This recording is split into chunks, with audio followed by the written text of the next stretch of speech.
Hey people, it's Dan again on the Underground Railroad.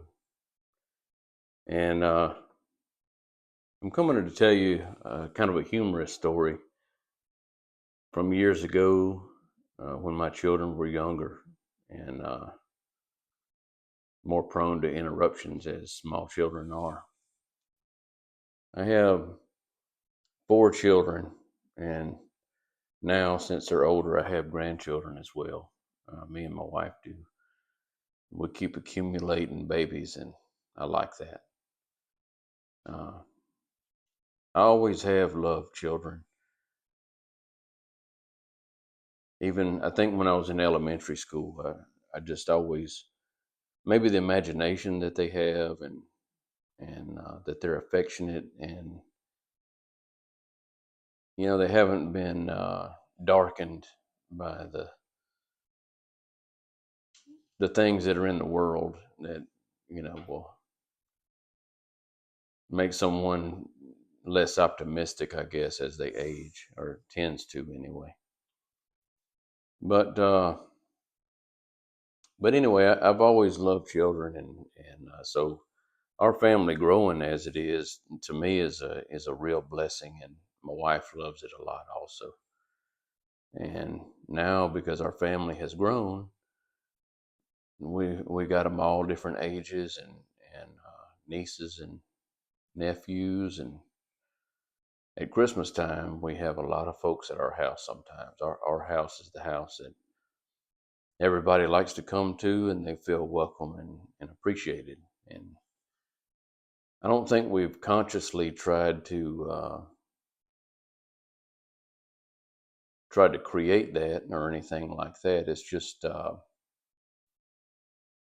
I guess we genuinely care about people, and they feel that. I guess that would be my only explanation for it. But when people come around, they feel comfortable, and we usually feed them good too. We like to eat a lot of good food. But anyway, uh, when my children were younger, and when I was younger, also, I worked at a factory not too far from where we lived at the time. And factory work, if no one has ever worked in a factory, they make you work, or they have shifts for people to work that are at different times. And depending on your seniority or your job or how many people they need, and a lot of things like that, you may work on different shifts. And some factories have rotating shifts uh, where you'll work day shift for so many days or weeks, and then afternoon shift and night shift and so on. I personally haven't worked a rotating shift, uh, but I know people that they would turn down a job offer because of that. I don't know if that's a good thing or not, but at the particular factory where I was uh, at the time, they only had three shifts, and that was day shift, afternoon shift, and night shift. And it's also called third shift, and people also call it graveyard shift. And in order to work that shift, you have to live like Dracula or like a vampire or something like that. It's not a healthy thing at all. Uh, some people get used to it, but I suspect that most folks don't. I know I didn't, because I got into this situation where when I was working and in my waking hours, I was supposed to be awake. I was never truly awake. And then when I was supposed to sleep, which was in the daytime, pretty much without fail, when I was trying to go to sleep, here goes somebody's lawnmower, airplanes are flying over, cars are blowing the horn, and, you know, all sorts of distractions and interruptions. And if you're in this zone of not really waking up or not really sleeping, it's a really terrible existence. At least it was for me. I don't ever want to do that again. Uh, But anyway, I was working third shift, which at that particular factory is from 10 o'clock at night until 6:30 in the morning. And I was working maintenance at the time, and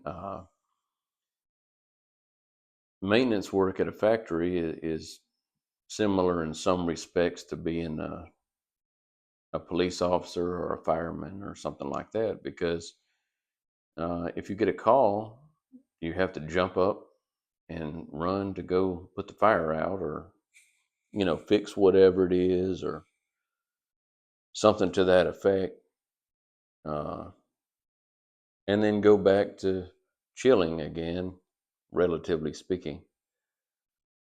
So your stress level and your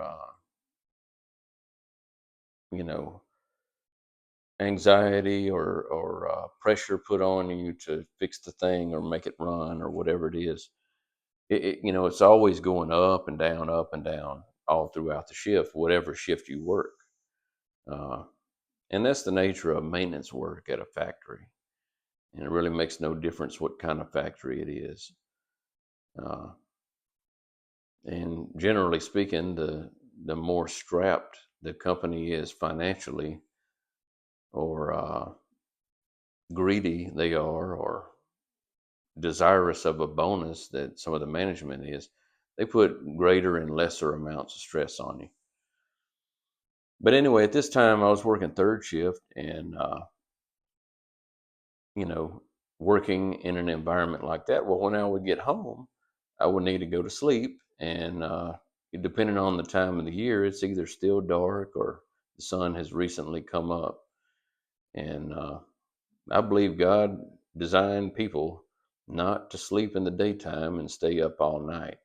Uh, they call it a circadian rhythm, I think. You're supposed to be, when the sun goes down, you're supposed to be sleeping. That's a signal like, hey, time to go to bed. But these shifts at some of these places, and there's other work like that too, but it doesn't work like that. So when you get home, there's the sun, but not you. The sun's coming up and everybody else, but not you. You need to lay down and go to sleep. Well, after a while, uh, I changed over and started working second shift, which was a lot better for health reasons, because that particular shift started at 2 o'clock in the afternoon and went to 10:30 at night. So as a person, with your health and your ability to sleep, you sleep a whole lot better. But everybody's asleep when you get home, and you're asleep when they leave to go to work and school and all that. So the health the health situation is a lot better, but you never see your family. Well, obviously, in any situation where you are employed and you got to sleep and you got to work and you need to sleep and rest so that you can work, your sleep is real important. Well, my youngest daughter, she was having trouble sleeping, and she would complain to her mama that you know she was scared. She was scared, and she didn't know what to do, and she couldn't sleep, and she wanted to come in there and be close to mama, or lay down with her and try to ease her fears. And her mom tried to do mom stuff and calm her down and tell her, no, it's just your bed, and you know it's normal. I don't know what you're doing, but it's time to go to bed. Well, briefly, I guess early on in this that did work, but after a while that didn't. And she started complaining of monsters. There were monsters in her room, whatever that is. I don't know what she thought that was, but whatever the monsters were, that was what was in her room, and they were in there, and she was scared of them. Well, as this developed, this turned into a whole lot more interruptions when it was time for the grown-ups to be sleeping. And depending on the kind of day that I had and how difficult the things were that I did, I was more or less tired, different days, just like everybody else. Well, days I would be tired, here she comes with the monsters again. There's monsters in her room. There's monsters in her room. And she was genuinely scared. So it was hard to be too irritated with her. And she was little, and kids do get afraid of, strange things, I guess, when they're little, or things that they don't understand. So it was hard to be, you know, truly angry or irritated with her. But, the interruptions were terrible. And, this kept going on for some time. And so, anyway, every night, here she comes. It's the monsters again. She wanted to sleep with us. She wanted to sleep in our room. Can I make a pallet on the floor? Can I be in y'all's room? You got your own room. You got your own room. You got your own bed. You know, this is our room. Your room is over there. Uh, but she was truly scared and she was worried, and I think my wife didn't really know what to do about it, and I didn't either. But man, it was getting irritating. Well, finally, it just got to a head. It got to be where we expected that she was going to be coming in there and telling us about the monsters again. And it was a little bit of a dread going to bed, knowing that that was probably what was coming with regularity by this time. But anyway, one particular night, man, I was tired. I had had a hard day, and I was physically and mentally exhausted. And I had just gone to sleep, and man, I was sleeping good. And I needed that sleep too. When you're tired, sleep really helps a lot, and your body needs it. And I had just fallen asleep, and there's a knock at the door. Knock, knock, knock. And I was so knocked out that I didn't even hardly hear it, but my wife did. And guess what? It's her again. She's coming in upset about the monsters. Well, I kind of came out of my sleep, and I didn't really know what was going on. I was so tired, but I could hear this, and I kind of put the pieces together. Oh no, it's the monsters again. You got to be kidding me. And I got mad. Well, luckily, I had the presence of mind and the self control to not lash out at her, or be mean to her for her genuine fears that she was having. But something just came to me, and I didn't think of this, and I didn't plan it. It just kind of came organically into my mind, I suppose. But I got up from the bed mad, uh, ready to do something about it. And I knew I really couldn't discipline her, or punish her, but I just felt an urgency to do something and stop this. Doggone it, you know? So, anyway, this thought came in my mind, and I asked my wife, and I said, hey, and I started looking in my closet, and I said, where is that monster spray? And my wife said, what? I said, yeah, where is that monster spray? I had it in my closet here. What did you do with it? Did you move it? And she didn't know what in the world I was talking about. But I looked around through my closet for the monster spray, okay, which was total fantasy. There was no spray. But I looked through there, and my daughter was looking at me, wondering what I was talking about too. Maybe I had gone crazy. Ex-military people are crazy, and everybody knows that, right? But anyway, that's a joke. But anyway, I looked through the closet and I found the monster spray. And I looked at my wife and I looked at my daughter, and we had it. Oh yeah. And I started shaking up that can, and I told my daughter, "Show me, take me to your room. We're gonna fix this." So we went in there in her room, and I shook up that can, that monster spray. I shook that can up real good. We're gonna get these things. And I asked her to show me where these monsters are. And she showed me that they were in the closet. And I said, "Which closet? Where?" And she showed me, and I opened up the closet, and I didn't see them, but she knew where they were, and she pointed where they were. So I sprayed up there, and I sprayed up there. And then I said, "What about the other closet?"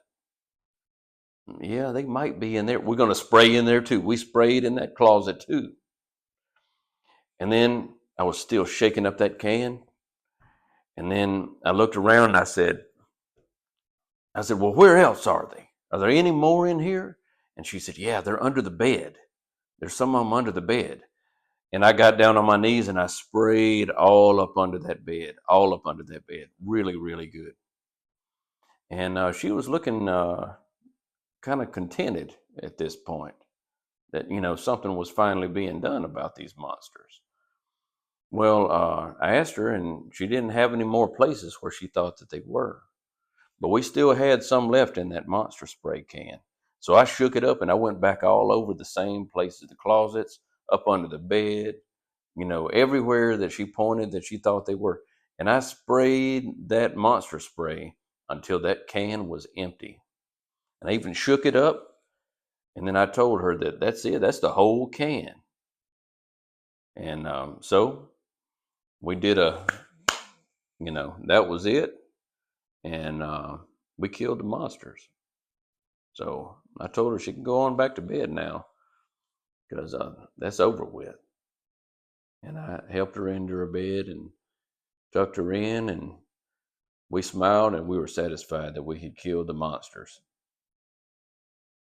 Well, I know that's kind of ridiculous, and she was small and she had imagination, and I guess I did too at that time, and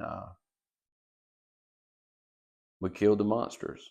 And monster spray works, at least it did with her. And I guess what I mean is, as a grown up dealing with children, as much as I've always loved them, you can't talk to a kid like you talk to a grown up. There's a lot of things that they don't understand, or they can't contemplate or wrap their mind around it because they've never been exposed to it, and or maybe they know what it is that's going on, but they don't know how to articulate that or express it such that a grown up can understand. And in that way, they really don't understand. They only feel.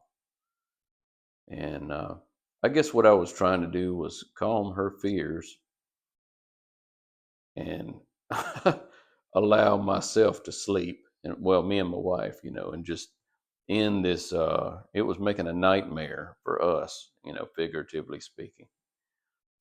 But I would encourage you to maybe not listen so much to what your kids are telling you, but to try to understand what they're expressing. Because they might be telling you a story of something that happened at school, or something with a girl or boy or somebody they liked or something. But really what they're doing is they're sharing their heart with you and what they're feeling, and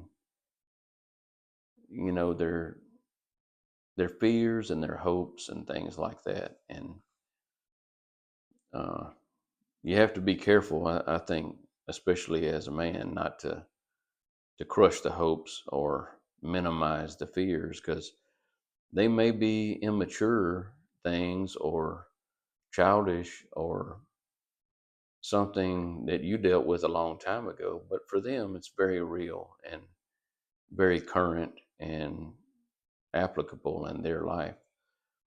And I think it's important to come to children on their level as much as you can, and and communicate in such a way that they can receive it. And that can be hard to do. But, and I don't know how I came up with the monster spray. To this day, I don't know. I've never heard of that, and I've never heard of anyone else using monster spray, but it's effective. And I don't have a patent on it. I understand it's pretty cheap, and you may have some in your house already if you just look around.